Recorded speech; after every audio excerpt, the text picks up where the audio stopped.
বেড়ে রান্না করেছে। হ্যাঁ দেখলে দিদির কাণ্ডটা দেখলে? আজও মাছের মাথাটা বর্দার পাতেই দিল না। আর মুখ বুজে থাকাটা ঠিক হবে না। বলি বলি আমাদের স্বামীরা কি ফেলনা নাকি? সে তো নয়, কিন্তু কি করবে শুনি? শাশুড়ি মাকে গিয়ে জানাই। চলো। হ্যাঁ চলো চলো চলো। হ্যাঁ গো, তোমায় আর একটু ভাত দেবো? না না না, আমার লাগবে না, তুমি একটু ওদের জিজ্ঞেস করো। করবো গো করবো, সে আর তোমায় বলে দিতে হবে না। তোমাদের কারো ভাত লাগবে ঠাকুরপো? না না, লাগবে না লাগবে না।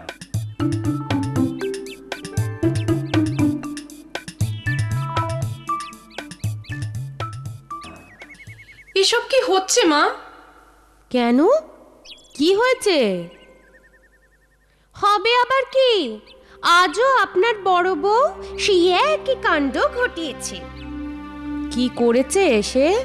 মাছের মাথাটা আজও বর্দার পাতেই তুলে দিয়েছে।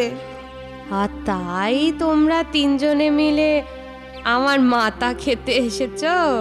বাহ, দোষ করলো বড় বউ, আর আপনি আমাদের দুষছেন? তোমাদের দোষ দিয়ে কি হবে মা? দুষছি আমার কপালকে।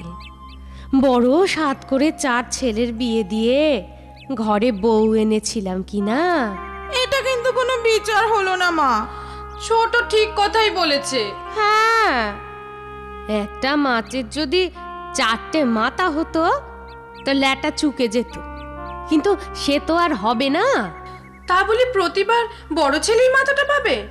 ঠিক আছে, এবারে যখন মাছ আসবে, মাছের মাথাটা আমি তোমাদের শ্বশুরের পাতেই তুলে দেব, নয়তো আমি নিজেই খাবো।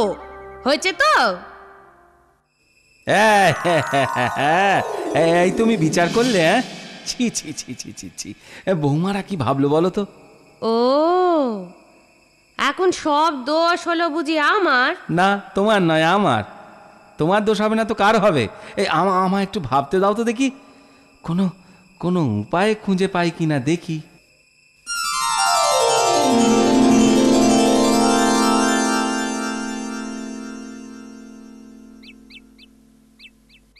এই নাও, এই নাও, তোমাদের প্রত্যেককে আমি 100টা করে ধান দিলুম। এগুলো যত্ন করে রেখে দিও। আচ্ছা ঠিক আছে। সাবধান, এগুলো হারিও না কিন্তু। সময় মতো আবার আমি তোমাদের সবার থেকে ধানগুলো চেয়ে নেব। বৌমারা, মনে থাকবে তো? থাকবে বাবা।